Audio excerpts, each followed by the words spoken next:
Content monetize পেতে চান তাহলে আমার আজকের এই অত্যন্ত গুরুত্বপূর্ণ 3টা টিপস মেনে কাজ করতে থাকুন। ইনশাল্লাহ আমি আশা করি আপনারা কন্টেন্ট মনিটাইজ পাবেন, কারণ আমি নিজে যেভাবে পেয়েছি সেই কথাগুলোই আপনাদের মাঝে আমি শেয়ার করার চেষ্টা করব। আশা রাখি আপনারা আমার এই ভিডিওটা একটু স্কিপ করবেন না, একটু ঠেলা দেবেন না, একটু ধাক্কা দেবেন না। আর ভিডিওটি যদি বিন্দু পরিমাণ আপনাদের উপকারে এসে থাকে তাহলে অবশ্যই কিন্তু ভিডিওটা শেয়ার করে সবাইকে দেখার সুযোগ করে দেবেন, কারণ আপনাদের একটা লাইক, একটা কমেন্ট, একটা শেয়ার আমাকে অনুপ্রাণিত করতে পারে, উৎসাহিত করতে পারে। আরও ফেসবুকের নতুন নতুন তথ্যগুলো আপনাদের মাঝে দেওয়ার চেষ্টা করব, যদি আপনারা সেই উৎসাহটা আমাকে দিয়ে থাকেন। ধন্যবাদ। আজকের মূল কথা হচ্ছে কন্টেন্ট মনিটাইজ আমি কিভাবে পেলাম, আর ঠিক আপনারা কি কাজ করলে কন্টেন্ট মনিটাইজ পাবেন সেই বিষয় নিয়ে আলোচনা করব। ইনশাল্লাহ ধৈর্য ধরে পাশেই থাকবেন আর পেজটি ফলো দিয়ে সাথেই থাকবেন। মূল কথা হচ্ছে কন্টেন্ট মনিটাইজ পেতে চাইলে আপনাকে যে কাজগুলো করতে হবে, আপনাকে নিয়মিত লং ভিডিও এবং রিলস ভিডিও আপলোড দিতেই হবে।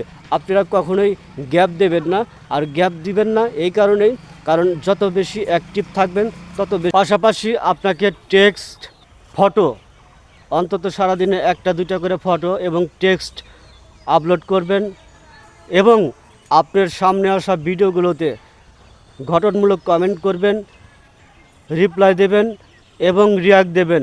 তাহলে কি হবে, আপনি বেশি অ্যাক্টিভ দেখাবে আপনার ফেসবুক।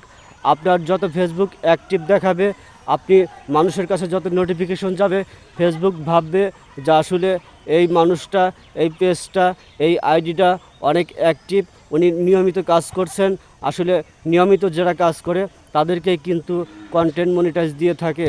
আমি আশা করি আপনারা সকলেই নিয়মিত কাজ করবেন এবং ভালো ভালো টিপস দেবেন। এবং মূল কথা হচ্ছে আপনারা বেশি অ্যাক্টিভ থাকার চেষ্টা করবেন। যত বেশি ফেসবুককে দেখাইতে পারবেন যে আমি অ্যাক্টিভ, আমি কাজ করছি, আমি কন্টেন্ট মনিটাইজ পেতে চাই। আর আপনারা বিশেষ করে আরও যেগুলো কাজ করবেন অবশ্যই কিন্তু কমিউনিটি গাইডলাইন মেনে কাজ করবেন।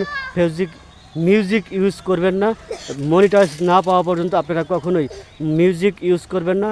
এবং কপি ভিডিও, যারা ওই যে দেখি গুগল থেকে ফটো আপলোড করতেছেন, আর একই ফটো একই ভিডিও 2 থেকে 3 বার এরকম কখনোই আপলোড করবেন না। অনলি একবারই ভিডিও বা ফটো যেটাই আপনি আপলোড করেন না কেন, এটা কিন্তু ভুল করে আমরা অনেকেই 2 বার ছেড়ে থাকি, আর এজন্য এই ভিডিওগুলো ছাড়ার সাথে সাথে ডিলিট করে দেবেন। ভালো থাকবেন সবাই, দেখা হবে ইনশাল্লাহ আগামীতে আরও কোনো গুরুত্বপূর্ণ ভিডিও নিয়ে। সবাই পাশে থাকবেন পেজটি ফলো দিয়ে।